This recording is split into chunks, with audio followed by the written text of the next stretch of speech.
Bonjour et bienvenue à toi dans cette nouvelle vidéo en contentieux social. Aujourd'hui, nous allons parler ensemble du contentieux de la sécurité sociale. Pour ce faire, nous verrons dans un premier temps une vue d'ensemble sur le contentieux de la sécurité sociale, puis la procédure et enfin la tarification des risques. Surtout, n'oublie pas de t'abonner à ma chaîne YouTube et de liker cette vidéo pour me soutenir. Et c'est parti!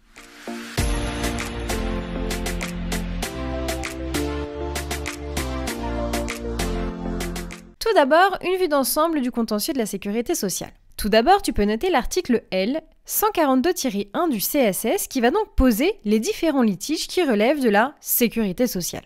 Tu peux noter d'autre part que, depuis le 31 décembre 2019, les contentieux de la sécurité sociale ont été fusionnés pour une question notamment d'unicité et de facilité, car en effet, au départ, on parlait de deux contentieux, le contentieux général et le contentieux technique.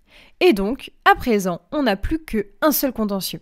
Tu peux noter d'autre part que c'est le pôle social du TJ qui est donc compétent pour connaître les litiges de la sécurité sociale. Tu peux noter d'autre part que pour les contentieux de la tarification, c'est la Cour d'appel d'Amiens qui est compétente. À présent, la procédure. Eh bien, tout simplement, au départ, on passe par la phase amiable devant la CRA. Tu peux noter que cette phase amiable est parfois un petit peu remise en question, puisque la CRA n'a pas vraiment de pouvoir dans la procédure amiable en tant que telle, puisque la CRA n'est pas une juridiction pour rappel.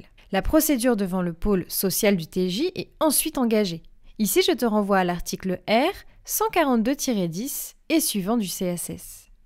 Ensuite, en ce qui concerne la procédure d'appel, eh bien comme je te le disais précédemment, c'est la Cour d'appel d'Amiens qui est compétente et qui va donc trancher les litiges supérieurs à 5 000 €. Ici, c'est la règle de droit commun. Ensuite, la tarification des risques. C'est un contentieux qui est très particulier et qui est lié aux AT-MP, accidents du travail et maladies professionnelles. C'est donc le contentieux qui a vocation à établir l'évaluation du risque, pour savoir finalement combien la CPAM va verser à la victime et combien l'employeur doit donc verser à la CPAM. Enfin, la CARSAT va donc poser le taux d'indemnisation chaque année en fonction des risques et l'adapter aux situations. Voilà, je te remercie pour ton écoute, j'espère avoir bien su t'aider dans tes révisions. En tout cas, n'hésite pas à t'abonner à ma chaîne YouTube, à liker cette vidéo pour me soutenir, mais également à me rejoindre sur mes réseaux sociaux, Instagram et TikTok. À bientôt!